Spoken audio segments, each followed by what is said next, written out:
Hey, Howard Jacobson here. Welcome to today's Plant Yourself podcast. A quick reminder, this podcast is free for everyone and supported by patrons. So if you would like to find out about becoming a patron of the show and helping us out, helping defray the cost, helping to spread the message, you can do so at plantyourself.com/gift. Thanks so much and enjoy today's episode. Hey everyone, welcome to another episode of the Plant Yourself podcast. This is episode 405. Whoever said I didn't have an attention span? This is an amazing conversation that I am so excited to share with you. It's with Dr. Will Bulsiewicz, who is the author of the brand new book that just came out today on Amazon and everywhere else, Fiber Fueled. And I want to get this out of the way right now. Go buy a copy of Fiber Fueled. It presents the eat more plants argument in a way that will get through to omnivores, to carnivores, to all manner of people who don't right now embrace a plant-based or vegetarian or vegan message. It's that good. I get asked to read dozens of books because of the podcast by plant-based doctors and dietitians and pharmacists and researchers. And I'm not that excited to read them. You can imagine, they're largely the same message with the same research behind it, a slightly different spin. But this book, Fiber Fueled, is completely different. It's the most cutting edge research, stuff that didn't even exist when the China study was published or even when Forks Over Knives came out. And this is information about the interaction of our gut microbiome with literally every other system in our bodies and how the food we eat determines the literal makeup. What is in that gut microbiome?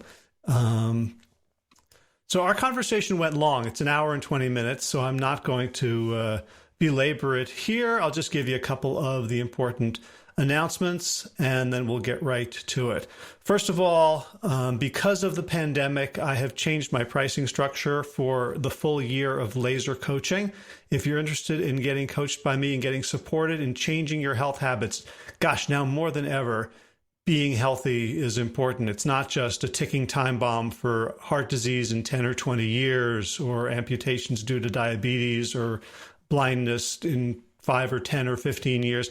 This is COVID-19. This is taking people out with compromised health, compromised immune system, too much inflammation in their bodies right now. So if the urgency of the situation has inspired you to do something positive and you'd like some help with the behaviors, check it out, plantyourself.com/laser. I have a pay from the heart program. You can get a full year for as low as $83 a month. Second thing, if you have been thinking about becoming a health coach, now I think is a pretty good time for a lot of reasons. One is, social distancing. It's an easy job to do over the phone or via Skype or Zoom. Another is, as I just said, people really need the help right now. And you might, be looking for a new career or be needing one.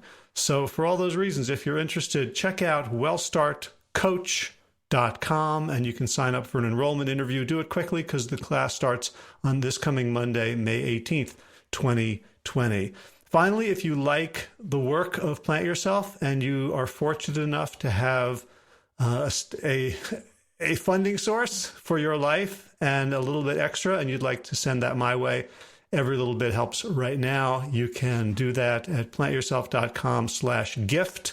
That's where the tip jar lives. All right, so let's get to it. This amazing conversation about an amazing book with an amazing doctor and human being. Without further ado, Dr. Will Bulsiewicz, welcome back to the Plant Yourself podcast. Oh my gosh, Howard, it's an honor. It's an honor to come on your show. And, I'm excited and I love I hope for the people who are listening to just the audio, if you get a chance, you have to check out the visuals because Howard has a wonderful goatee and it's very, man, do you have a Harley Davidson? I'm curious. You look like you need one. I have a Husqvarna sewing machine. Nice. That's like me driving a minivan. Yeah. You've arrived. Yeah, no, this is a I started growing it. We were on vacation in South Africa, and then we were in lockdown in South Africa. And I just felt like I had to become more of a badass. And I lost my razor. So it all dovetailed. So you became the American badass is what you're saying. Yeah. I just, and now I'm back here and, I'm waiting for the roving gangs of, the militias with the Confederate flags and the AK-47. So I figured a little facial hair could maybe, the chances of that happening are much higher today than they were 3 months ago. That's for sure. Yeah. I see patterns anyway. So before we talk about your book, I got to ask you, you look fantastic. You looked good when we podcasted, I think a year or two ago, but are you 17 now? Do they call you Doogie? You look so radiantly healthy. Oh man, we're just buttering each other up here on the Plant Yourself podcast. I feel great. I feel great. I'm turning 40 in 2 months.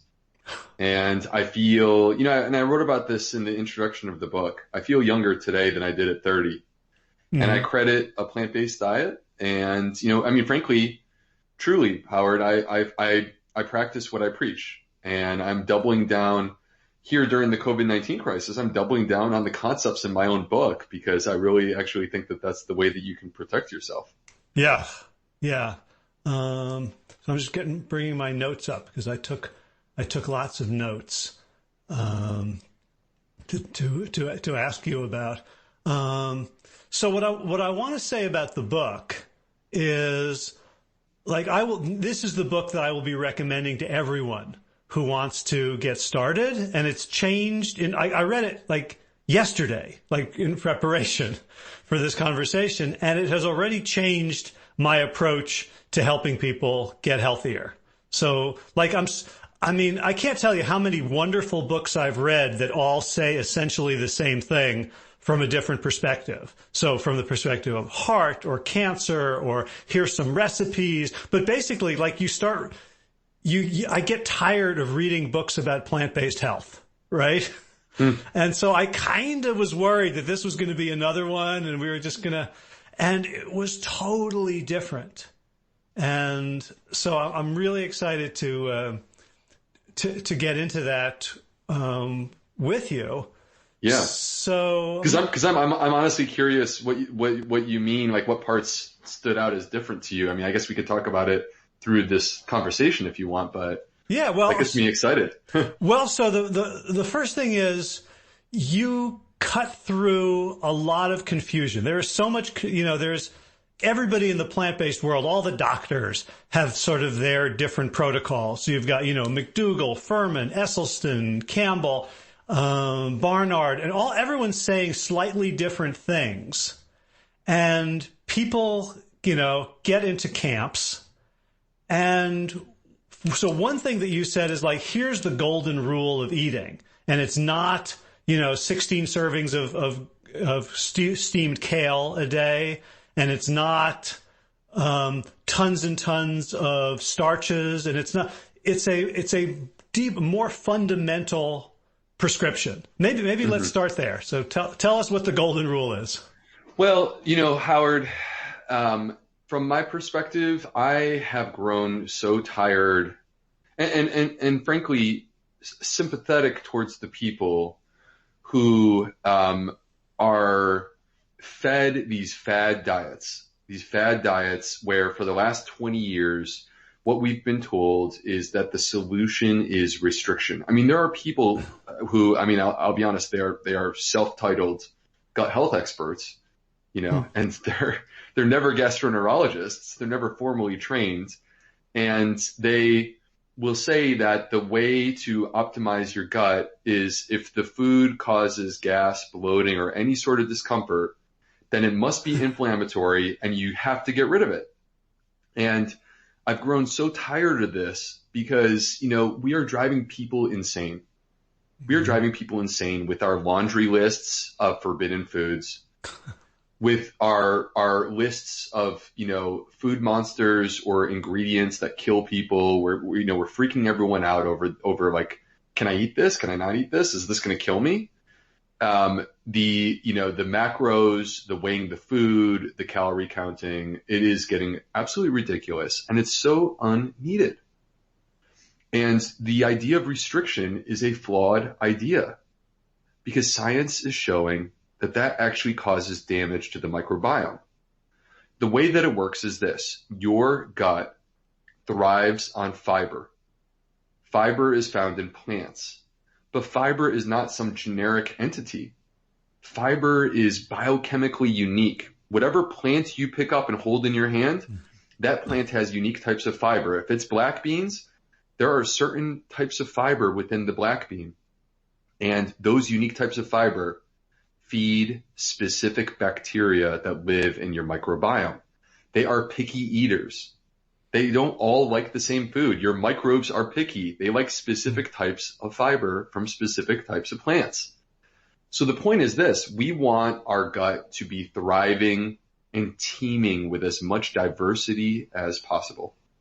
And in order to optimize the diversity within our microbiome, we need diversity of fiber, which we inherently get when we eat a diet that has a diversity of plants. And it's not just, hey, Dr. B, that's a cool idea. I like that. For me, I wouldn't be sitting here and like basing my entire book on this one concept just based upon a cool idea. That's hogwash. I need to have real science. I'm a scientist just like you. And so when we look at the largest study to date to answer the question, what is it about our diet and lifestyle that predicts the healthiest gut possible? When the American Gut Project tried to answer this question, what they revealed was the clear-cut number one predictor of a healthy gut microbiome is the diversity of plants in your diet. So the point is this: throw out the forbidden foods. Throw out the macros and the calorie counting and the weighing your food. And let's get back to one rule. That's it, one rule. Diversity of plants. Let's maximize, let's have abundance. Let's get as much variety. And when it's real food, your body thrives when you're eating real fruits, vegetables, whole grain, seeds, nuts, and legumes. Right. So what I loved was the metaphor of, so the gut is a muscle. Yeah. Right. And so because I mean, this was like the mind blower to me that, I always felt like, well, if you have a sensitivity to that, then you shouldn't eat it. Right. It's like that joke. Like, does it hurt when you get, when I hit you on the head? It's like, good. Try not to get hit on the head. But you say it's more like you injure your knee and you put it in a cast, and then because it's injured, you never move it again. Or, right. And so that explained to me why so many people have sensitivities to foods. It's because, as you said, we have 17 enzymes to digest starch, and so we outsource most of our digestion to the microbiome. And so right. if we fired them all, if we've laid them all off because they didn't have enough work, because we weren't eating those foods, and we bring them back in, then we feel bad, and we assume that that's proof that we shouldn't be eating them. Right. Yeah, it's kind of like, so just to unpack the analogy a little bit, the idea is that your gut is a muscle. And what that means is it can be trained. So if it's weak, we can make it stronger. And a person who has a damaged gut, that's like them trying to rehab that muscle. So when you're rehabbing something, you're not going to the gym and lifting, 300 pounds when you're in the rehab process. When you're in the rehab process, you're going to the gym and you're grabbing 2.5 pounds. And maybe next week you get to 5 if things go well, or maybe you stay at 2.5.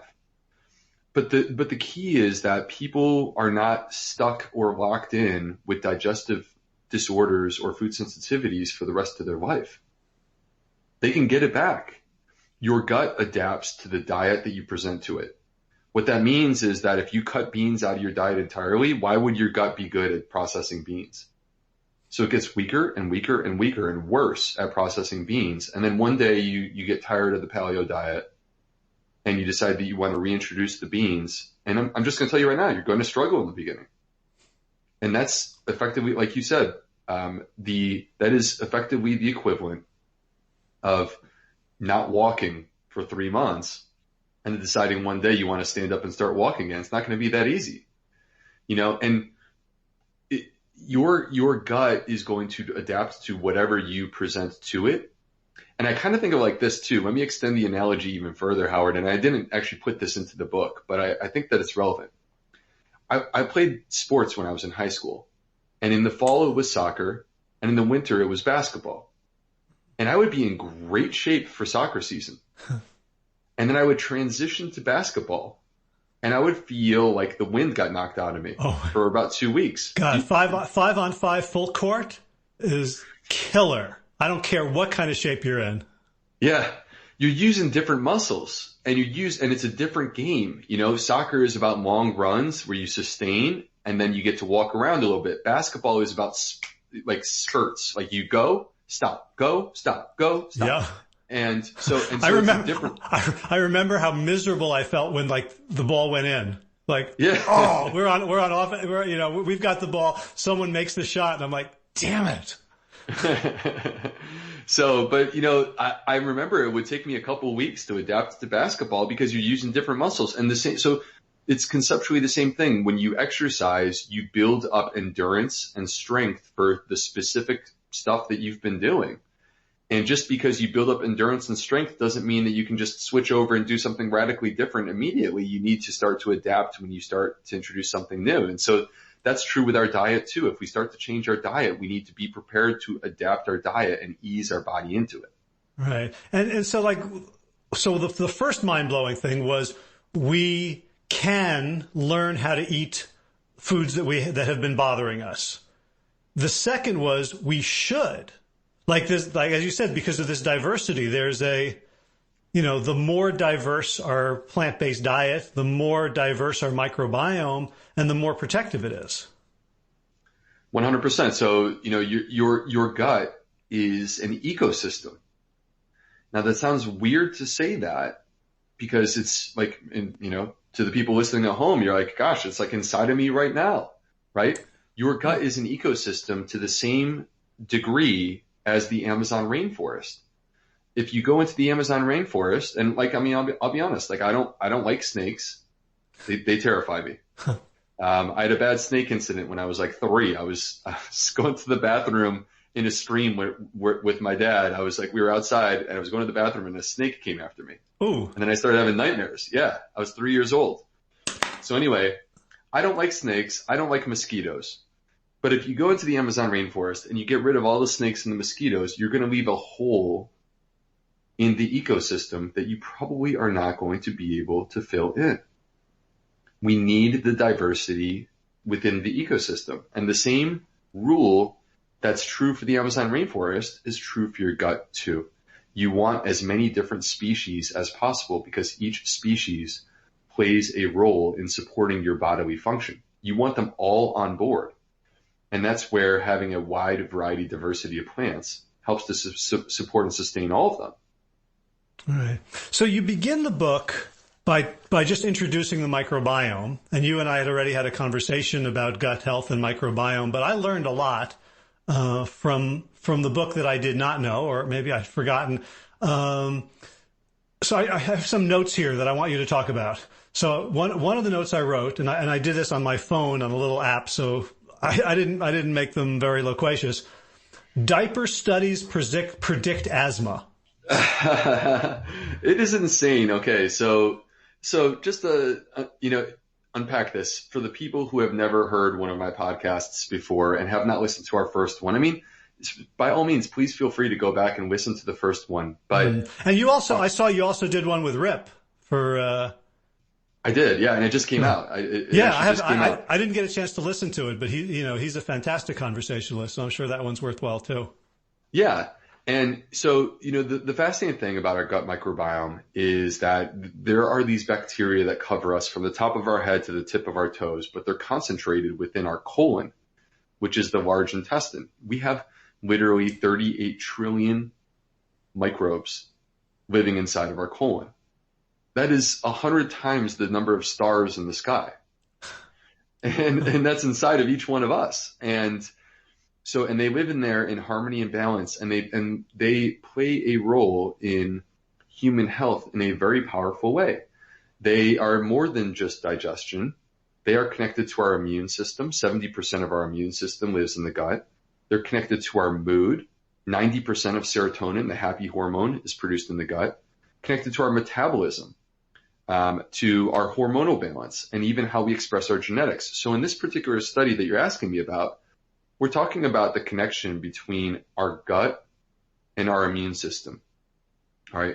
We know that 70% of the immune system is in the gut, and there is literally a single layer of cells that is so thin that the human eye can't even pick it up. We can't detect it without a microscope. And on the other side of that single layer of cells are 38 trillion microbes. So they are right next to each other, and they're talking to each other. And what we've discovered is that the gut microbes and our immune system are completely intertwined in a way that you can't separate them. So here's the study to demonstrate this. This is why I included this study, because I wanted to demonstrate how connected our gut microbes are to our immune system. They took children who were 3 months old. Okay, guys, this is going to sound like science fiction. This is completely real. This is a completely real study. They took children who were 3 months old, and they stole their diapers. I mean, I don't know if they literally stole their diapers. They had to, I guess, get approval to actually do this. But yeah, I'm sure the IRB. That would be against the rules of the IRB.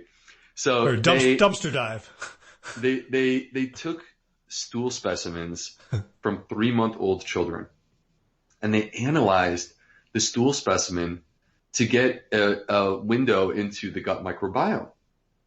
And based upon this, they were able to predict which children they thought would go on to develop asthma, like not like that they actually have asthma.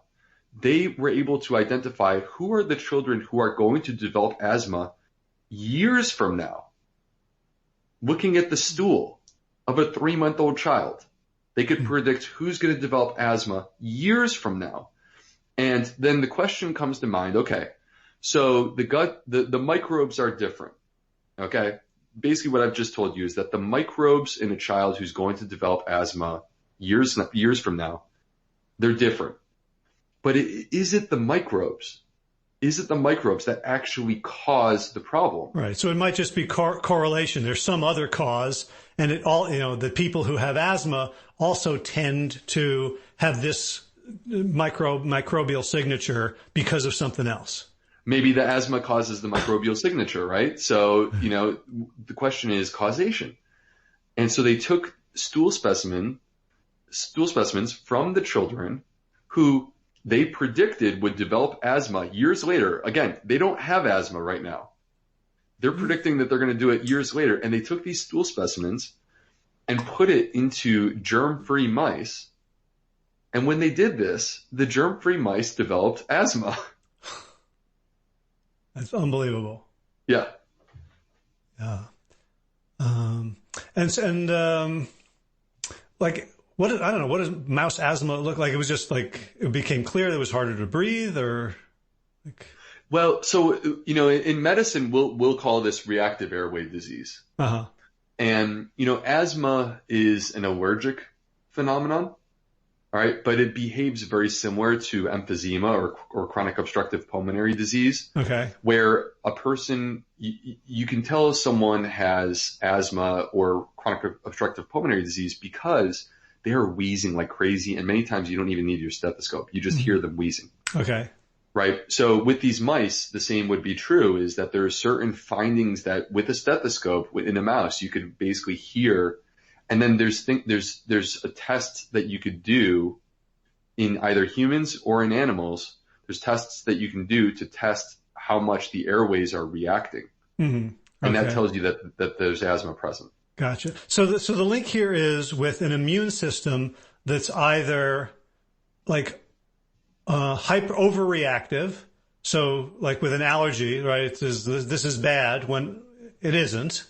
And so it's the allergic reaction causes the problems, or also autoimmune, which is the immune system starts attacking the body, right? Instead of something else. So how do the microbes interact with the immune system in those two scenarios? So what we have seen is that if you look at these conditions, and in the book I call them immune mediated. So, but just to unpack it, what you just said, allergic is asthma or eczema, or allergic rhinitis, like people that have sinus issues. And this is basically the body reacting to some outside stimulus. All right, that's an allergy, like seasonal allergies. It's reacting to pollen. Whereas, as you said, autoimmune, it's attacking the body in all cases. So I started coming up with like, okay, let me name every single autoimmune condition that I can possibly come up with. Let me name all of them. And then let me start going through and finding whether or not there's a connection with the gut. And every single one that I found where they studied the gut microbiome in the setting of these allergic and autoimmune diseases, every single one, there was evidence of damage to the gut microbiome in all cases. I couldn't identify an allergic or autoimmune disease where when they studied the gut microbiome looked normal. I couldn't find that. And when you say damaged, what do you mean? So the term that we would use is dysbiosis. Dysbiosis basically refers to a loss of balance of the microbes. So normally speaking, you should have a combination of, and this is, I'm using layman's terms, I'm keeping it super simple, but you should have a combination of good guys and bad guys. All right. And they live in harmony and balance, and there's enough good guys outnumbering the bad guys that the bad guys really can't do anything crazy. So we call that eubiosis. That's harmony and balance. If you start taking species away, when you start losing diversity, you destabilize the environment and you create an opportunity for the bad guys to emerge and become more powerful. And you lose the harmony and balance between the good guys and the bad guys. Now the bad guys are out competing the good guys. And when you have that, this is where what we call dysbiosis. And because you have lost that harmony and balance that's supposed to be there, and because you have lost the species that were originally there, now you have a scenario where the gut microbiome is no longer capable of doing its job in the way that it was supposed to. And also, it is far more inflammation provoking or inflammation producing. Well, what is inflammation? Inflammation is activation of the immune system, which is what allergic and autoimmune disorders are. So I want to take a little detour into the current events and the COVID-19 pandemic, because I've been hearing a lot about immune system. I was reading about the 1918 Spanish flu, where the second wave attacked people with healthy immune systems. Like, do we want a healthy immune system now? Or what does that even mean when there's this, coronavirus? Like, should I ease off? Like, I was a little bit worried, like, should I work out really hard? Because that'll, suppress the immune system a little bit. Like, what's your take? I actually think that the answer is quite clear, but it's defining it a little bit differently than perhaps you may see it defined, in the mainstream media or on a blog from someone who doesn't truly know what they're talking about. Those exist? I'm shocked. They're the loudest voices out there. I'm shocked. They're the loudest voices out there, and they have the most time to produce blogs. So, what we want is the immune system is our defense. It's our shield. Look, in a perfect world, I don't want to be exposed to COVID-19. I mean, I'm going to be as cautious as I can, right? But there's limitations to what we can do because, truly, the COVID-19 is not just going to go away. It's going to be a part of what is going on for the foreseeable future. And so we have to think about our body and how do we optimize our defenses? How do we basically develop our shield against this virus? And what I see that I feel is a mistake is to talk about you need a bigger immune system, or you need a stronger immune system, or this heightens immunity. Okay. Bigger is not necessarily better. What we want is precise. We want targeted. Okay. we want precise, we want targeted, we want optimized. Those are the words that I would use to describe it. And I think that there's a study that I would like to share that gives you an idea of what I mean by all this. And by the way, this is not in the book, because the book, I was done writing it well before COVID-19 emerged. But the key for people to understand is that there is a direct line, a direct connection between your diet, your gut, and your immune system. Those three things are in a chain with one another, and you cannot separate them from each other. They're a part of it. So something that starts off as your food is going to affect your microbiome one way or the other, and that's going to affect your immune system one way or the other. And you can optimize your immune system with your diet. So they did a study, and by the way, I think that you know this about me, Howard, but just for the people at home, like, I am not advocating for animal-based research. I'm not advocating that we do that or that we be casual about this, but I'm just sharing the results of the study. They did a animal study looking at a high fiber diet versus low fiber diet in the setting of respiratory viruses. And in this case, it was the influenza virus. Mm-hmm. And they wanted to see what happened. And the scientists predicted that the high fiber diet, that the mice would actually do poorly, because fiber is anti-inflammatory. So what they thought was, fiber is going to put the brakes on the immune system, and then you can't even fight the virus. Mm. That's what they were worried.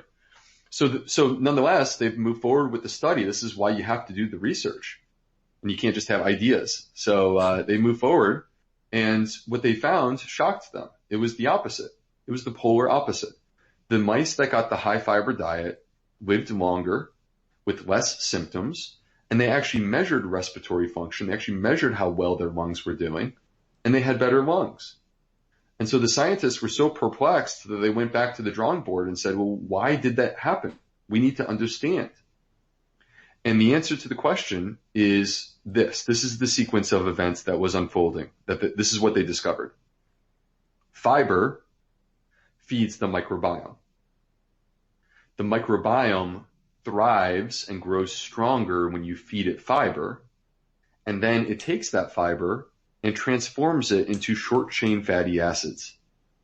Perhaps people have heard of butyrate, acetate, propionate. I have an entire chapter in my book about short-chain fatty acids because I'm obsessed with them, because I think we should stop talking about lectins and start talking about what actually matters in our health, which is short-chain fatty acids. And so they discovered that fiber was interacting with the gut microbiome and producing short-chain fatty acids. The short-chain fatty acids got into the bloodstream from the gut, left the gut, entered the blood, and traveled to the lungs.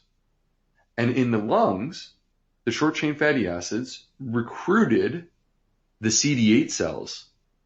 CD8 cells are the exact cell that you want to fight the virus.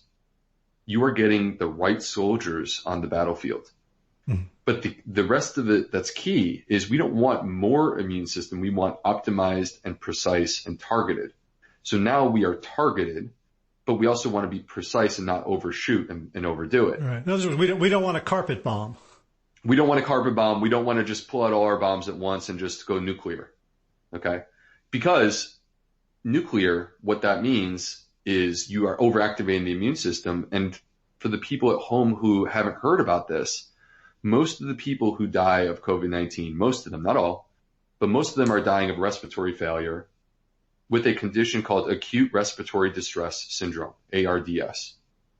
ARDS is not actually elicited directly by the infection. It's a consequence of the infection overactivating the immune system. So is that the cytokine storm? That's right. So the virus activates the immune system excessively, causing a cytokine storm. The cytokine storm is basically your immune system going nuclear. And when it does that, it breaks down the barriers that exist in the lungs, and the lungs start to fill up with fluid. And now you can't even get oxygen into the blood because the lungs are filled up with fluid. It's like having a pneumonia, except the pneumonia involves all parts of the lungs on both sides, which is a scary thing. Mm-hmm. When that happens, the only way to keep a person alive, it's impossible to survive without a respirator in that setting. You need a respirator to survive. It's the only way. So now that is an overactive immune system. We don't need an overactive immune system. We don't need a bigger, stronger immune system. We need an optimized immune system. And in this study with the mice and the high fiber diet, the short chain fatty acids got the CD8 cells on the battlefield, but it kept the rest of the immune system at bay. So basically what it did is it dialed up the right part and it dialed down the rest of it, which is exactly what you want to happen. So a word that comes to mind for that phenomenon is intelligence. So would you say that our gut microbiome, I mean, it's so weird to think of like these microscopic creatures that live for a couple of days and end up in our toilet are like, I guess individually we wouldn't say, oh, that's, I want to, have a conversation with that lactobacillus, but as an organism, are they intelligent?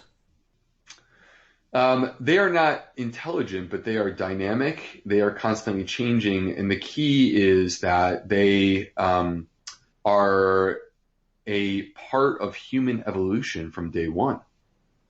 There was never a moment in human history where we were sterile. There was never a moment in human history where we did not have a microbiome. We always did. And so we rose and we fell together through millions of years. And so because of that, if we ended up in a situation where we survived and lived long enough to procreate because of our gut microbiome, then that basically meant that those gut microbes carried forward. It's the term that we would use is coevolution. When we talk about human evolution in isolation and we ignore the microbes, we're ignoring an important part of the entire conversation. Right.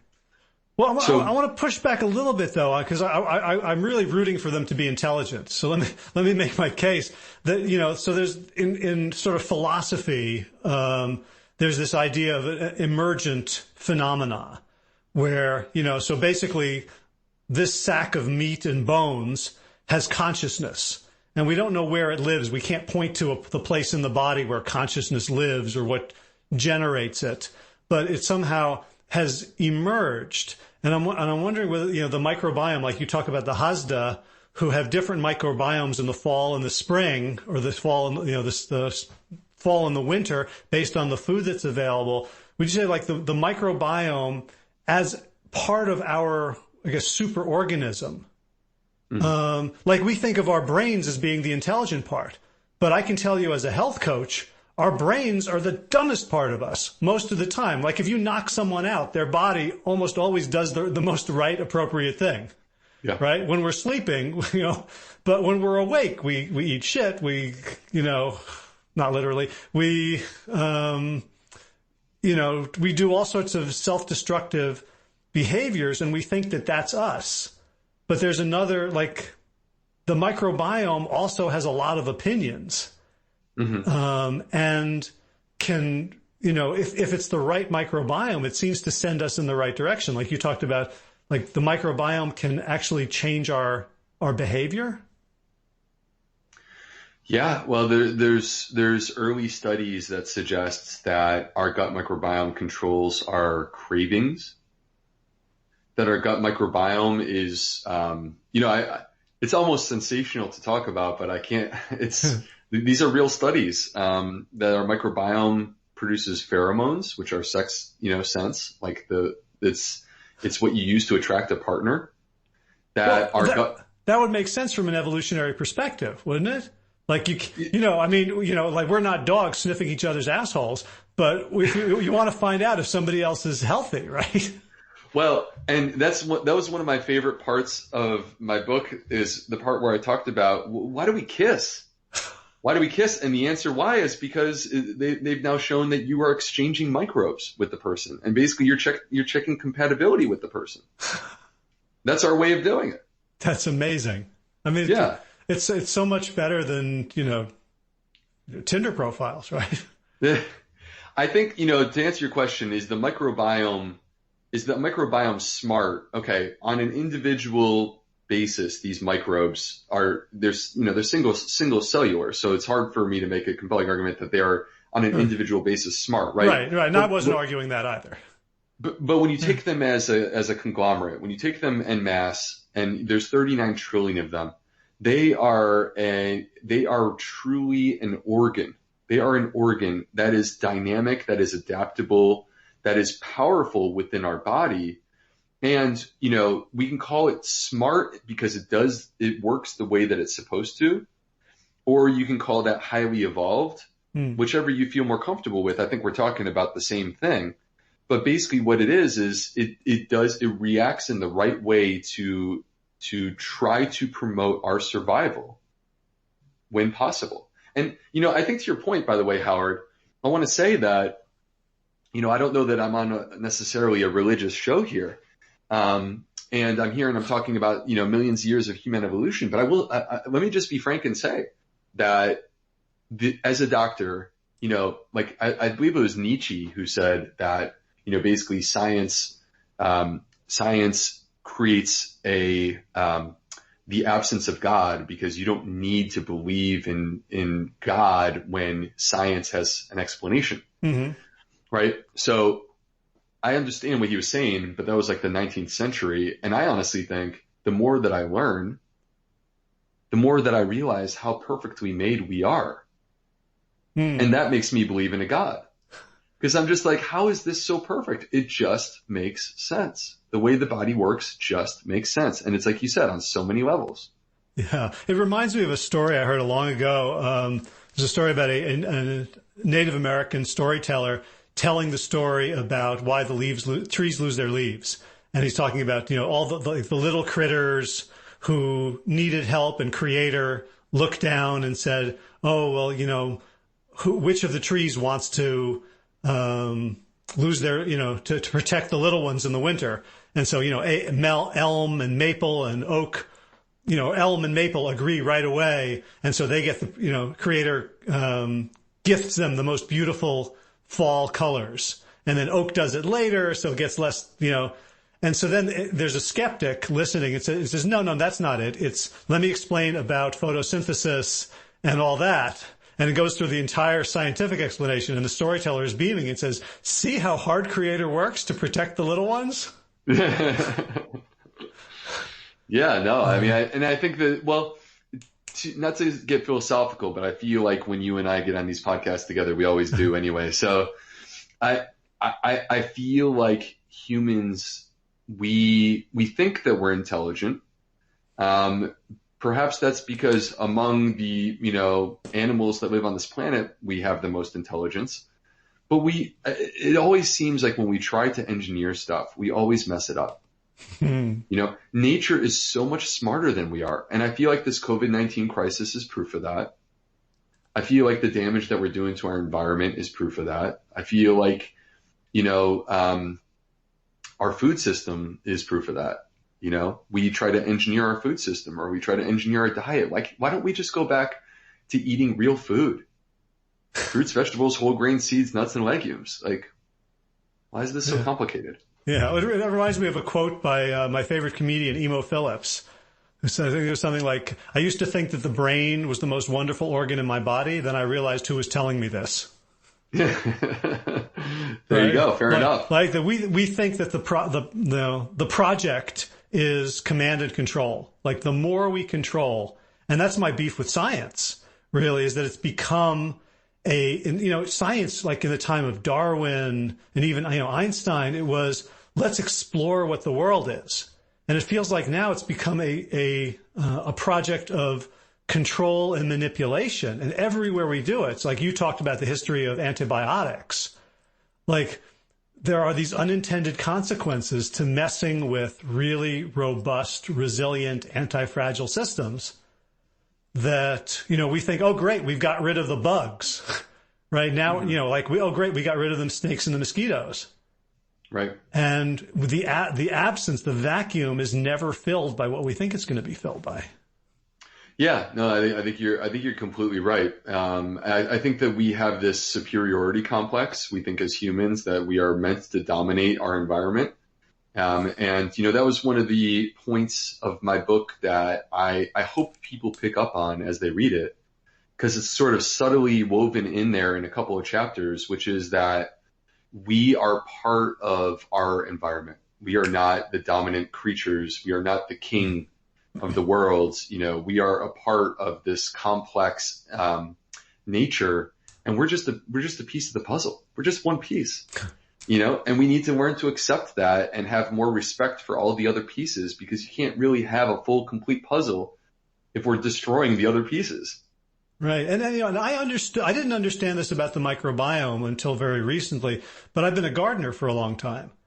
And I understood that the project of gardening was not, till the soil, grow food, take it out, and then now there's less nutrients in the soil, so buy fertilizer at the store, and now there's less diversity in the soil, because the fertilizer only feeds certain bits of it. And so now I got to bring in pesticides, herbicides, and fungicides, right? Like I understood that what I was really growing was healthy soil, and that everything else came out of that. That reminded, when I'm reading your book, that reminded me, like, what we're trying to grow, like the goal of eating and of human living is our microbiome. Like you take care of that and it takes care of the rest.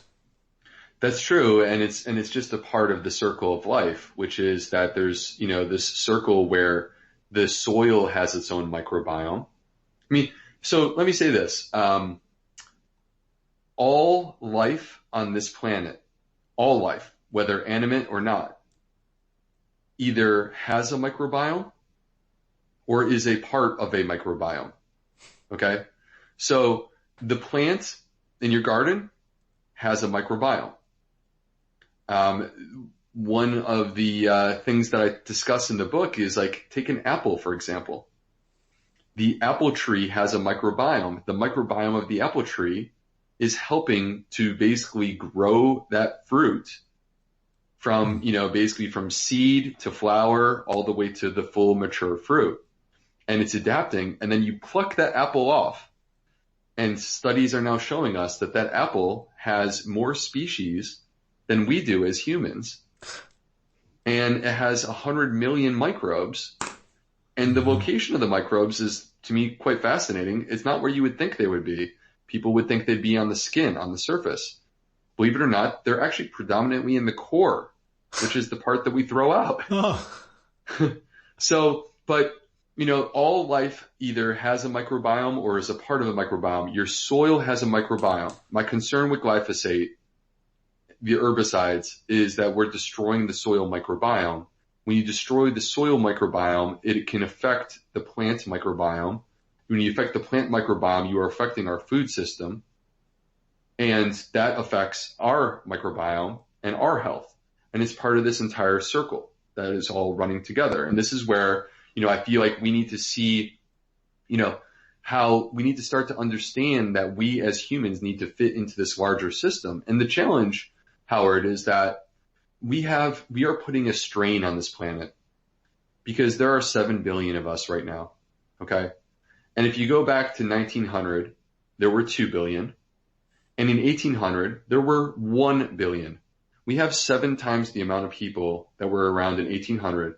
And in 2050, they expect that number to be 10 billion. What that means is that in 250 years, we have gone from 1 billion to 10 billion people on this planet. And there is a breaking point where our planet is not going to be able to sustain the number of people that we put on it. Right. And it makes you think that the virus might be, the virus feels like it could be our planet fighting back. Yeah. Well, and it's interesting because, like, to talk about population, being concerned about population is a dog whistle to the progressive political movement to say, oh, you're for eugenics or population control, but they're looking at it from a very like simply geopolitical, like, is there enough land for everybody? They're not looking at it from your perspective of entire ecosystems. Well, and particularly when you think of the strain that we put on the planet when not only do we go from 1 billion to 7 billion people, but we also take those people and we start consuming unprecedented amounts of meat. Because basically, and we're the ones who started it in the United States. We're the ones who started it. And I really think it sort of unfolded in the post-World War II era, where basically our country we are now the superpower. We are the richest country in the world after World War II. And we have the ability to start to consume meat on a level that no one else ever has. And you see this in other English-speaking countries. The UK and Australia eat meat on par with the United States. But now our cultural bad habits are spreading to emerging countries as they become more affluent. You see this happening in China. You see this happening in Brazil. They're eating a lot more meat than they used to. So what do you do when on a global level, you have this demand for meat that in terms of tons of meat per year, it is more than 7 times what it is in 1800. It's substantially more than that. And think of all the land that we need for that. Yeah. So can you draw the line between meat consumption and the damage to the global microbiome and to each of our microbiomes? Well, I mean, I feel that meat consumption is causing damage to the global microbiome because of the amount of land that is required to sustain that. I mean, look, on such a simple level, let's just look at the Amazon rainforest and the fires that were occurring. You guys, this is a rainforest, all right? That is not California. Those are not brush fires. Those are not brush fires like that are spontaneously occurring. Those were man-made fires done with the intent to clear land for animal agriculture.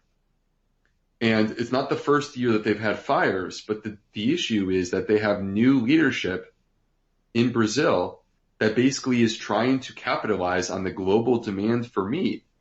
And they are the number one exporter of livestock in the entire world. And in order to sustain that, I mean, basically what they're doing is they're propping up China and frankly, people in the United States. And in order to sustain that, they need more land. So they're cutting down the Amazon rainforest, and that is creating instability within the rainforest and the number of species that are going extinct as a result of that. Uh-huh. So if I'm in America and I'm signing petitions against Bolsonaro and cutting down the Amazon and I'm eating meat, that's pretty much like putting a no blood for oil sticker on my Hummer. Right. Well, Howard, the argument that I'll hear people say is because I'll hear people who are upset about what's happening in the Amazon rainforest, and I'll just ask them, like, not confrontationally, but just ask them, like, so then why eat meat? And they'll go, oh, well, I get American meat. Mine comes from the United States. It's like, okay, guys, this is a global economy, right? There is supply and there is demand on a global level. And so if you are part of the demand, you are creating this, need for further supply. And it doesn't matter whether you eat American meat or Brazilian meat or, it can be from anywhere. Right. If you're eating the American meat, then someone else isn't getting the American meat. And so they're going to need the meat from Brazil. It's supply and demand, and it's on a global level. So, so you can't have it both ways. And I just feel like, where I get a little bit frustrated, Howard, is when we do this sometimes as individuals, and we do this as nation states, where we will point the finger at others, be like, you can't do that. All right. So like China right now, we are pointing the finger at China. How dare you have that wet market? That's disgusting. Look at the things that we're doing. You know what I mean? Look at the things that we're doing with our animal agriculture. You tell me that's not disgusting? Who are we to be pointing our finger? It's ridiculous.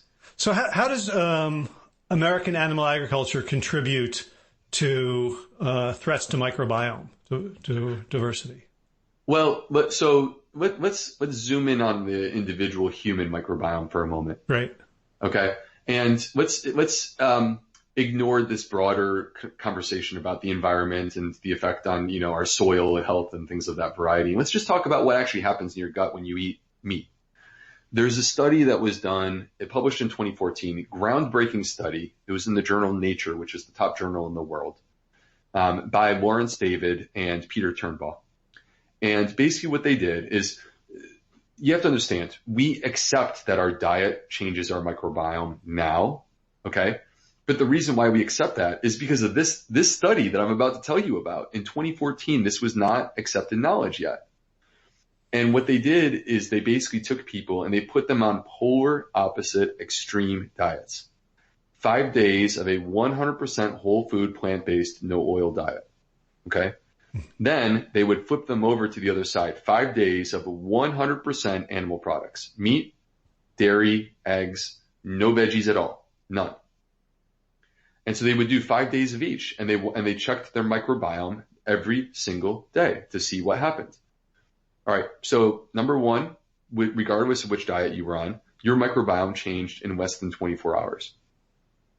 In 1 day of changing your diet, you can alter your microbiome. The plant-based diet saw basically, like, as I said before, your dietary choices will define what your microbiome looks like. So the plant-based diet saw the enrichment of microbes that thrive on fiber. These are anti-inflammatory microbes. The reason why they're anti-inflammatory is because what they do is they consume the fiber and release short-chain fatty acids, which I was telling you about before with the immune system in the lungs. These are anti-inflammatory. The flip side was the animal product diet, okay? Remember, this is 5 days. We're not talking about 5 years. We're talking about 5 days. And what they saw was the emergence of specific types of bacteria that thrive in the setting of bile. Bile, which is a digestive juice produced by your liver, gets pumped out when you eat high-fat foods because it helps you to absorb fat. But bile, which comes from within your own body, bile alters the microbiome, and it will kill certain bacteria. The microbes that emerged on this animal product diet were what we call bilophilic. They thrive in this environment with bile. Mm-hmm. These are inflammatory microbes. An example of one is Bilophila wadsworthia. Bilophila wadsworthia was popping off the charts in this study and the animal product diet. And Bilophila wadsworthia has been clearly associated with inflammatory bowel disease. So in less than 5 days, you are already laying the framework for inflammatory bowel disease. They also saw that the bacteria that were emerging are ones that take bile and produce secondary bile salts. You guys, secondary bile salts are what is associated with the development of colorectal cancer. They are directly implicated in the pathogenesis, the development of colorectal cancer. So you are getting risk for inflammatory bowel disease. You are getting risk for colon cancer, all in less than 5 days. And then the last part, which was quite fascinating, is that they noticed that the microbes in the gut, when they were on the animal-based diet, developed antibiotic resistance. And they're like, gosh, what's the deal with that? We haven't given them any antibiotics. Why are they getting antibiotic resistance? Because 80% of the antibiotics in the United States are fed to animals or given to animals as a part of animal agriculture. It's a practice that's illegal in Europe, but we allow it in the United States. And we are breeding antibiotic resistance by casually using these antibiotics in our livestock. And in this study, what they showed is when you eat that meat, it affects your gut and can give you antibiotic resistance.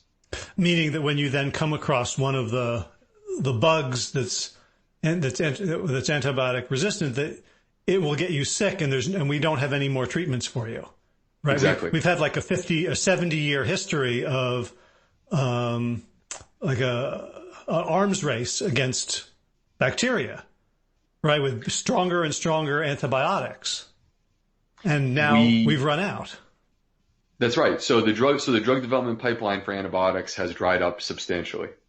You know, in my career over the last 20 years, there have been very few new antibiotics that have been developed. They've basically run out. And if you go back 100 years ago, the top causes of death were all infections. All right, that's what humans traditionally died of, and the life expectancy at that time was about 50 years of age. If you go back a little more than 100 years ago, And it was the development of penicillin that really started to transform things, where we could keep people alive to what we do now, which is 80 years on average. And so we may in the future, if we don't handle ourselves properly, be returning to a time where infections are the top cause.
We created an environment where we really started to protect ourselves from infections using antibiotics. And now it's the overutilization of antibiotics that is breeding antibiotic resistance. And the main place where we are breeding antibiotic resistance is in these, basically livestock farms where they're administering the antibiotic. And you know what? You probably know this, Howard, but for the people at home who who aren't familiar with why they're given the antibiotics, they're not giving it for infections, guys. That's not what they're doing. They're given the antibiotic because the industry, the livestock industry at this point, is so ratcheted down on trying to make as much money as humanly possible. You cut whatever corner you can if it means that you can create more pounds of meat at lower cost. And so what they do is they give the antibiotic, and the antibiotic actually leads to the cow gaining 15% more weight off the same amount of food. And the reason why is because they're destroying the microbiome of the cow. I mean, it's the same as true in humans. If you destroy the microbiome of a human, they gain weight. Yeah, I wanted to get into that a little bit. I want to leave enough time to actually talk about like all the positive things in the book. But I do want to get into this where you said like two people can be, they've had studies where they've had isocaloric feeding and one group gains a lot more weight than the other because of the microbiome. They have studies with isocaloric feeding where they give, so in humans, they have studies of isocaloric feeding where they give, different meals, but they are calorically the same.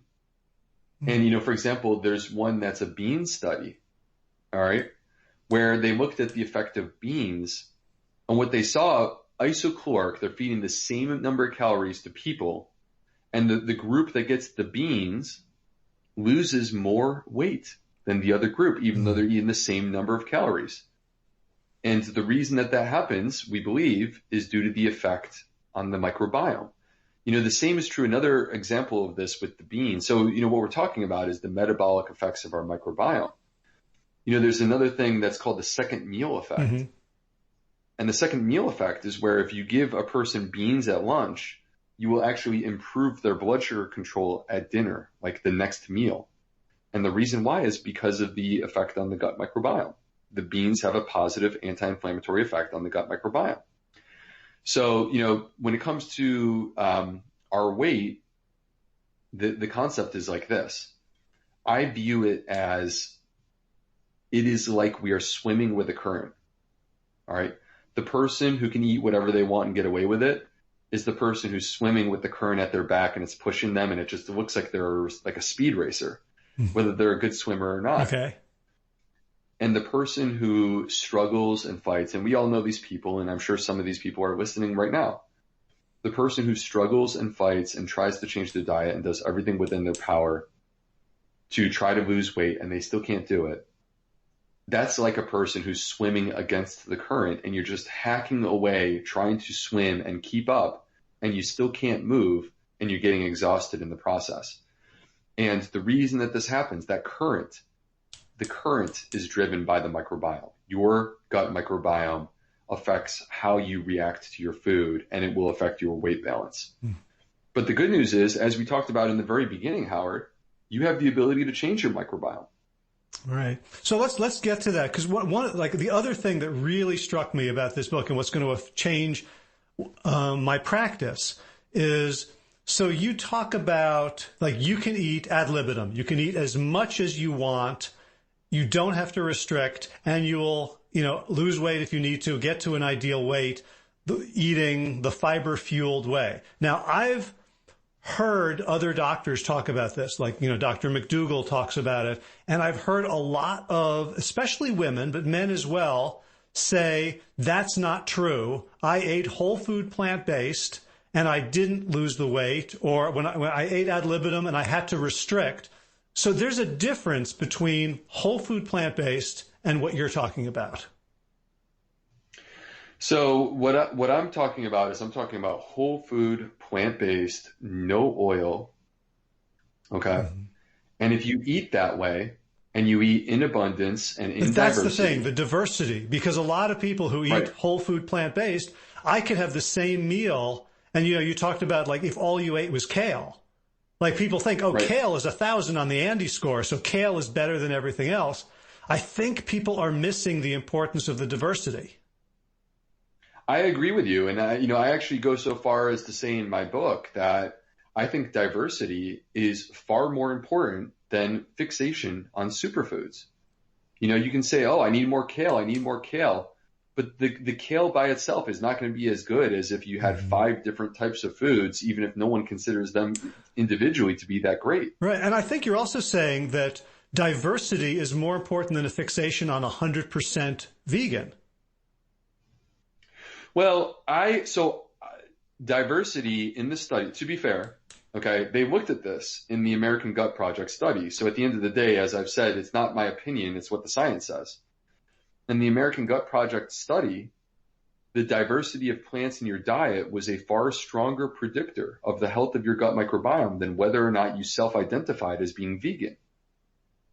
And the reason why is because at the end of the day, you can be vegan and eat a restricted diet, and that's not good for your gut. And we see this. I mean, Howard, we see this in people who are like these Instagram influencers, and they eat like a fruit-only diet or a raw-only diet. And then they have gut health issues and they quit veganism saying that veganism is the problem. No, the problem is not veganism. The problem is that you weren't eating a healthy diet. That was not a healthy form of veganism. See, what I had thought until yesterday was, okay, so, I said, well, you don't have to be a healthy vegan, right? You could be a junk food vegan. And so we don't want to be a junk food vegan. What I learned from you is you can be an unhealthy whole food plant-based eater.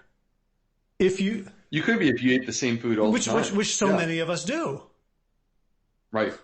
And this is where, for me, what was a game changer for me, Howard, is implementing this simple idea, as we talked about from the very beginning of the show. This is the golden rule. It's one rule, and it's super simple. Diversity of plants. So let me give you an example of how this plays out in my house. We're a normal family. Sometimes we have spaghetti and tomato sauce. All right. So we will get a organic whole wheat penne, and we'll get our tomato sauce. And that's 2 plants. That's not plant-based diversity, right?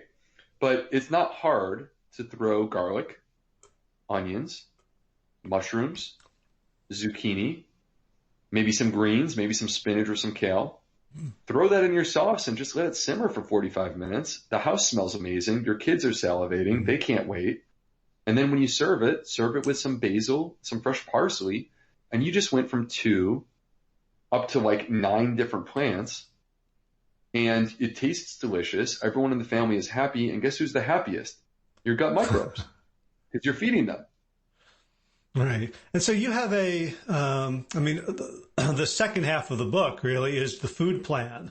And so one of the things that I really love about it, and this is the biggest change in my practice in coaching people, is I just felt like if you're constipated, then what you need to do is switch immediately to a plant-based diet, and it will take care, jump all in.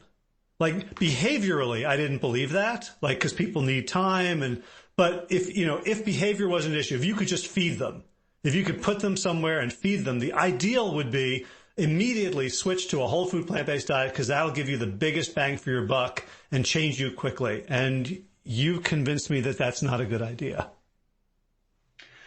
Yeah, well, in my practice, I have seen, so of course I'm a gastroenterologist, right? So I'm seeing the people who are coming in with digestive issues, and virtually 100% of people who walk through the doors of my practice have dysbiosis. And when a person is constipated and you put them on a high fiber diet, they're just not able to do it. And they're going to be miserable. And that's the person who comes back and says, I tried your diet, it failed, now I'm trying something else. And you lost them. You missed your window of opportunity to convince them that a whole food plant-based diet is actually the right path to optimal gut health. People only have so much patience for this kind of stuff. So for me, when a person is constipated, this is actually one of the most important points, for people who are considering a whole food plant-based diet. If you have constipation, we need to deal with that. We need to get you into a rhythm and get you pooping. Mm-hmm. And then once we get you pooping and you're in that rhythm, now we can start to introduce fiber. Slow and low is the tempo, and we can ramp it up over time. Right. And there was a bunch of foods that I have added to my diet since yesterday. So full disclosure, I was having a really hard time the last couple of weeks, just stuff in my life and the general pandemic depression and misery, and I was overeating on crap. I'd come back from South Africa a little bit sick, maybe COVID, I don't know. But I wasn't running. I was lethargic. I was miserable. As you know, as you write in the book, my gut microbiome was jet lagged. And so I was eating way too much crap. And so I decided, I stepped on the scale and I was like 10 pounds over the weight when I'd left. And I'm like, that's it. I'm not. And so I fasted for 36 hours. And then I said, I'm going to go raw for a couple of weeks. And I was raw for one day. And then I read the book and I'm like, well, maybe that's not the best idea. But I've since, like, we have some kimchi.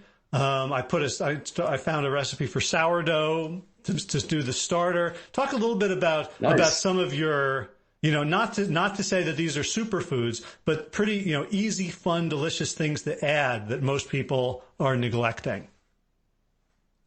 Well, so I have an entire chapter about fermented foods, which I'm a huge believer in. And when I say fermented foods, I'm really talking about fermenting your plants. So I love making like a good sauerkraut or a good kimchi. A surprising one are radishes. They're so easy to do.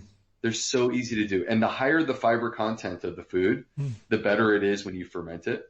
So a radish comes out crunchy, but it loses a lot of the spice that you have before you ferment it. And so they're delicious. So I'll often do them with like garlic, black peppers, like black peppercorns and dill to make almost like a pickle flavor.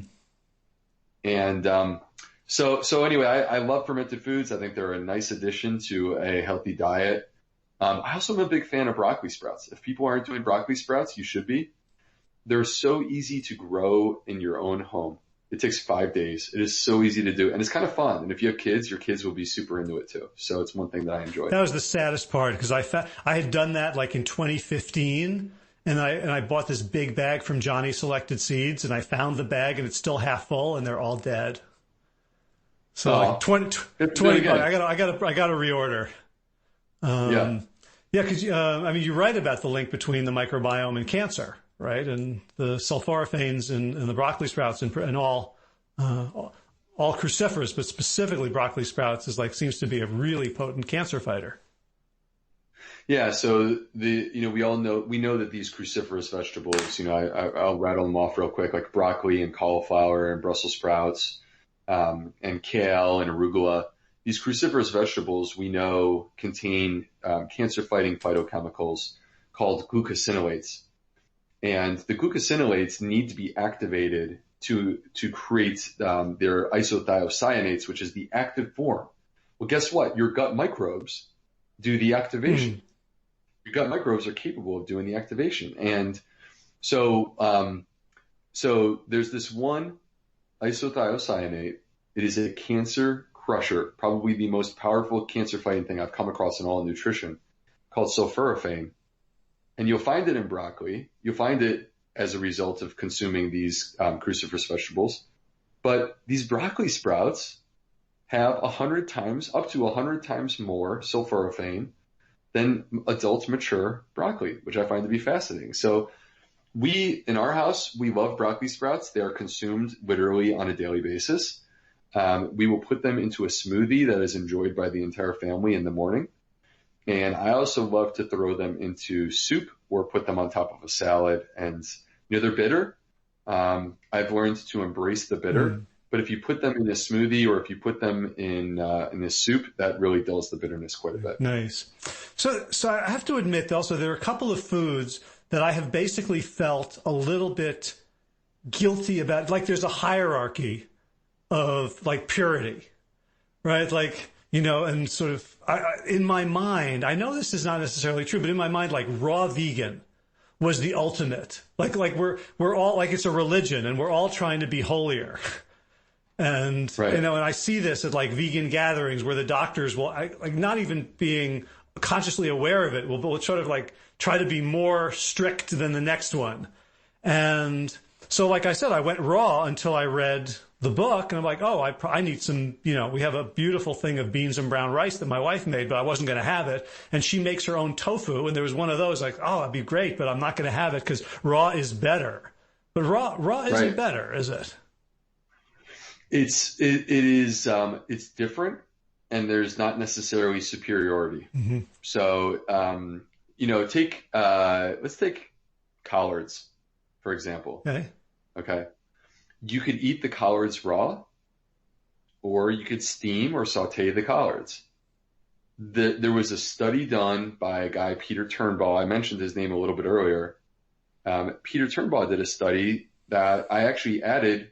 One of the last things that I added into my book was this study, because it came out in the fall of 2019.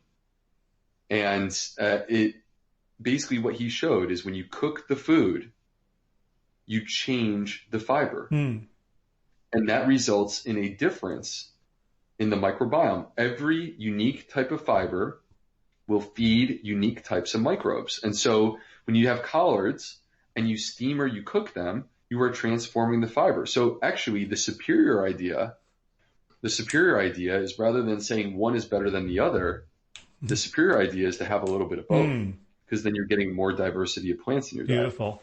And the other thing that I've been sort of guilty about whenever I eat it is wheat. And like you talk a lot about wheat, gluten sensitivity, celiac. Could you give us the elevator pitch on wheat and why I should not be scared of whole wheat bread? We've been hyperbolic in our response to the gluten fear. I mean, it really is a gluten fear. You know, we've been told that this is just destroying our body, right? I'm not sitting here and telling you that we should have more gluten and maximize the gluten in our diet. But there's concerns. We have studies that show, Howard, that when people go gluten-free and they don't need to, they increase their risk of heart disease. That is the number one killer in the United States. The last thing that we need is to be increasing our risk of the number one threat to our life in the United States. That doesn't make any sense. And the reason why it's a mistake is that you're throwing the baby out with the bathwater. Wheat contains healthy compounds that are prebiotic, that feed the microbes in our gut. And when we get rid of the wheat, we are getting rid of the number one source of whole grains. And if you don't replace that, your gut suffers as a result of that. So in my book, I go into great detail. And, let me just comment real quick since we're talking about it. This is a complex topic. Gluten is a complex topic. And when I sat down to write this part of the book, Howard, I'm not exaggerating when I tell you that I literally took several days and I just read without writing. I just read and I just sat there, because at the end of the day, what I want is I want the highest quality science that I can deliver to you. This is not about proving an agenda. This is not about choosing the path a priori and then finding the studies to fulfill that path. This is the way science is meant to be. I'm a believer in real science. And the way that science is meant to be is check your bias at the door. And can I interrupt you for a second to just ask you to tell us your bona fides as a scientist? Because you're not, like, people are like, oh, you're a doctor, you're a gastroenterologist. You probably took like one stats course, in the late 90s. You weren't a clinician until you had been a researcher for like decades, right? So the story goes like this. I graduated. I'll just walk you through. Here's the story. I graduated med school in 2006 at Georgetown. I was at Northwestern, and at Northwestern, I won the highest award in my residency. I was the intern of the year. They call it the Rombach Award. When that happened, it triggered a series of doors opening in front of me. One of the doors is they asked me to be the chief medical resident. The other thing that they did is they offered to pay for me to get a master's degree in clinical investigation. So someone comes to you and says, we will pay for you to get a degree from Northwestern University, one of the top universities in the United States. What do you say? You go, heck yeah, I'm doing it. So I signed up and I did night classes. And I'm not exaggerating. I would be on call in the ICU and I would go to my class, and sometimes my pager would go off and I'd have to run back to the ICU to take care of a patient. All right. So, and I did that for 2 years. I did that during my third year residency and during my chief residency. Then at that point, I was convinced that I was going to be a clinical researcher. So I went to the University of North Carolina and I was on a grant from the NIH, and I was studying at the Gillings School of Global Public Health, which is basically, if you look at the U.S. News and World Report, if you believe in that kind of thing, and you look at schools of public health, every single year, you will always see the same top three. It's always the same top three. It's always UNC, Harvard, and Hopkins. Those are the top three, and they'll just rotate which is which. So I was at UNC and I basically was studying as an epidemiologist. So, basically I took a period of time for 18 months where I didn't take call. I barely took care of patients, and I was a full-time clinical researcher. I was studying at the School of Public Health. I was working with my mentor. I was publishing papers. That's what I did. And so I finished all my education in 2014. I graduated, and the short of it is this. It was not an easy choice. I disappointed a lot of people who mentored me, but I loved, in academia, you can't have it both ways. You can't be a researcher and a clinician. You have to choose. And so for me, I loved taking care of patients too much to give it up. Right.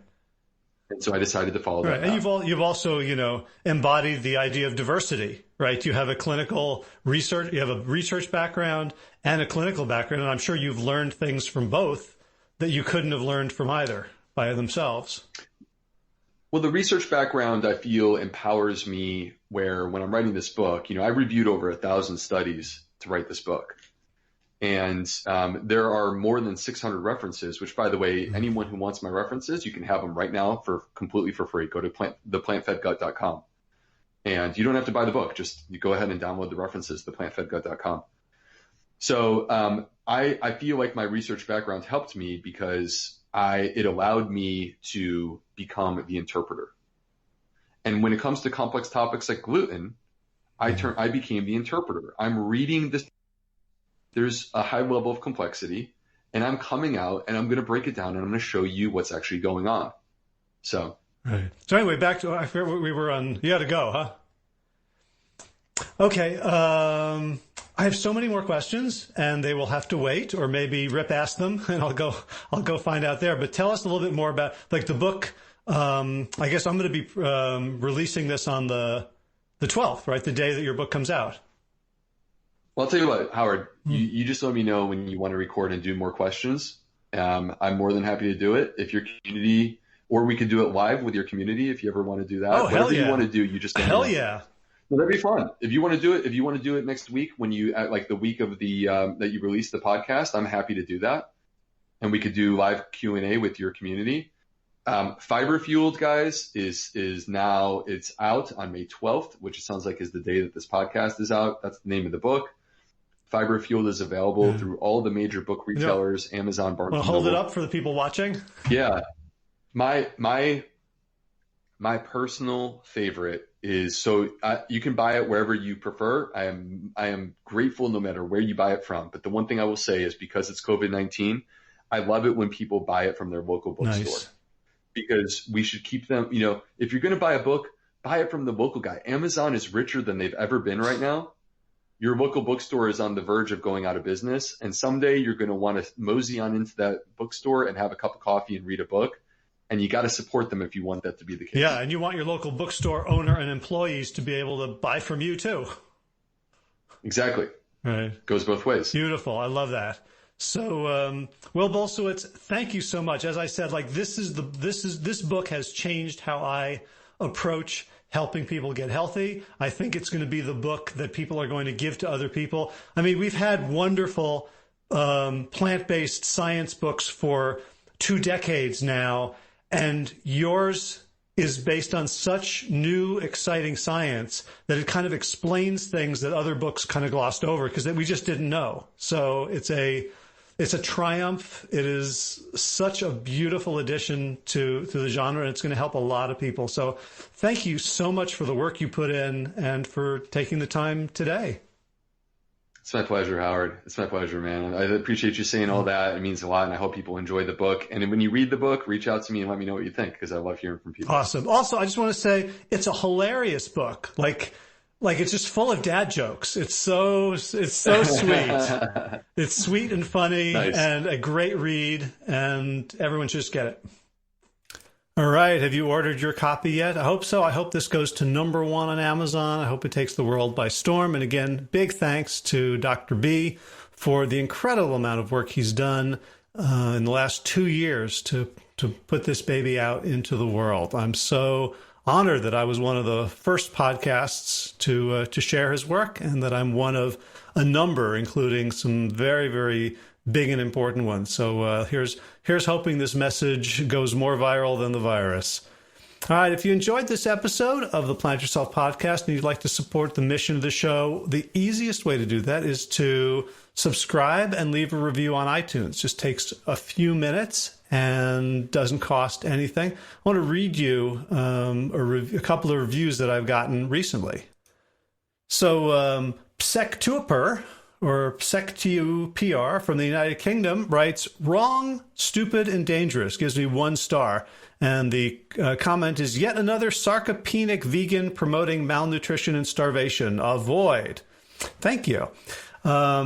In contrast, Mr. H.L. Bob from the UK on March 29th writes, "Intelligent and compassionate. This is such a thought-provoking podcast. Never fails to deliver edifying ideas and food for the soul. Just listening to Howard, who cares enough to communicate with this much passion and honesty, makes me feel that it is worth doing the responsible plant-based thing for myself, my loved ones, and the planet." Well, that hits me in a very nice space. Thank you very much, Mr. H.L. Bob. Queen of Salads writes, "Solid, fast-paced, and well-researched interviews. Just finished listening to the Straight Talk on COVID-19 for the second time through." So that was with my buddy, Dr. Michael Rothberg of Cleveland Clinic. "Probably the most rational information I've heard on this topic. I'm a longtime listener of this podcast and enjoy the guests almost as much as your thoughtful and insightful interviewing skills. Well done. Please keep them coming." You bet, Queen of Salads.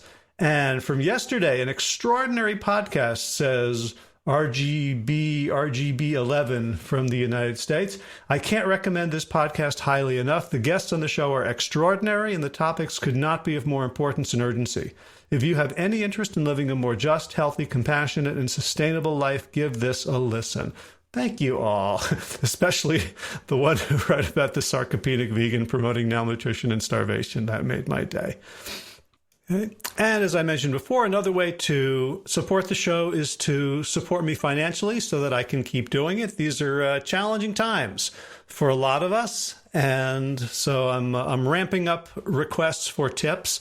Not easy to do for me, but the work that I do is important. And as you may know, every single episode of the Plant Yourself podcast is available for free for the world. A lot of my articles are available for free. The book, Sick to Fit, that Josh Lajani and I wrote, is available for free as an Amazon Kindle download. And the product that I created recently, the guided relaxation exercises for the homebound and stressed out, is also available for free if you wish. It's a donation-based system, including zero. So if you like that, and the fact that this podcast does not take any advertising, that you get as clean an editorial objectivity as I can present, given all my opinions and biases, but at least you know that I'm not making decisions based on financial gain under the table somehow, somewhere. So if all that matters to you and you would like to help out, again, it's plantyourself.com/gift. All right, so in garden news, gosh, I'm working hard to get this one patch of crabgrass cleared using a BCS 2-wheel tractor with the plow, using a mattock, using my hands, taking a really long time. But hopefully by next weekend, there will be something growing in there. I had this beautiful plot of buckwheat, but it got a little bit too cold. It went down to the low 30s, above freezing, but still too cold for the buckwheat sprouts, and they all kind of withered and died. That's okay, though. I'm going to hoe them in and plant something else, and they will have fixed some nitrogen and enriched the soil a little bit. It's weird, the weather we've been having lately. This morning it was in the 30s, and we had this frost warning from the middle of May in North Carolina, a little bit unheard of. In running news, I've been doing 6-milers. I took the weekend off, and actually yesterday I stayed in bed for a lot of the day. I just didn't feel well. I don't know if I've had COVID-19, and I keep having these sort of, rises and falls, repercussions. I am, more tired than I've been in a long time, so I suspect that might be a thing. So good thing that it doesn't spread via podcasts. Time for thanks. Thanks to Will Ridenhour for allowing me to use Sabali Dawn, the Dance of Peace. Check out Will Ridenhour's music at willridenhour.com. Also want to make a big thanks to my daughter, Yael Zivan, who has become the artist for Plant Yourself. So far, the work she's done has been in just making better graphics for each podcast. So, photos of the guests and their books, and when it's just me talking, this nice photo of me that she took with my new pandemic goatee and the words. I think it's getting easier for people, on Instagram and LinkedIn to actually see what the podcast is about rather than just reading my text. So thanks, Yael, for all that work as well. Oh, I want to mention that we're coming out with a new podcast. Kevin Davis and I, who are the co-leaders of the WellStart Coach Training Academy, are putting together the Health Coaches podcast. More on that as we get ready to launch. Apparently, it's very important when you launch that you get a whole bunch of people downloading all at once so that you can start to make some noise on Apple Podcasts and the other services. So I'll let you know if you are a health coach or interested in becoming one, or if you do health coaching as a doctor or a dietitian or some other health professional. I think this will be of interest to you as well. Where was I? I was doing thanks. Okay, here we go. Here are the patrons of Plant Yourself, for whom I love to thank.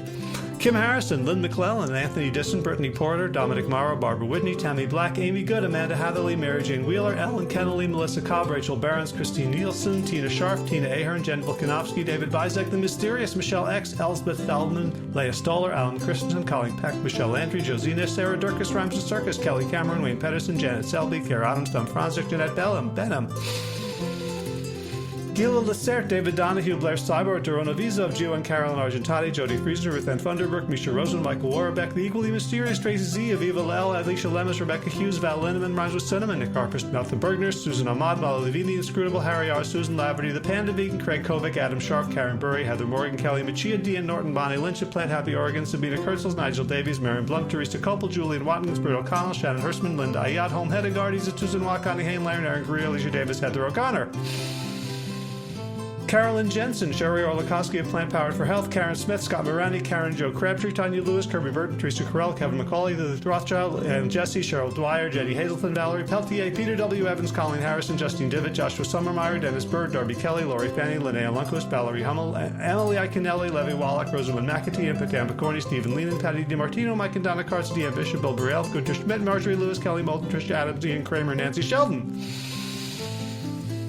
Lindsay Bayshore, Gunmarie Hagen, Tracy Gullidge, Laura Heaton, Meg Vermama says, Rochelle Kennedy, Diana Goldman, Stacey Stokes, Ben Savage, Michael K., Holly Butler, David Hughes, Connie Rogers, Claire England, Sally Robertson, Param Ganchi, Amy Daly, Brian Turville, Mark Jeffrey Johnson, Josie Dempsey, Karen Schmidt, Pamela Hayden, Emily Perryman, Olga Zdodorowska, Allison Corbett, Richard Stone, Laura Vaught of Edible Musings, Heron Hasty, Sean Owens, and Sagar Naik for your generous support of the podcast. That's it for this episode. As always, be well, my friends.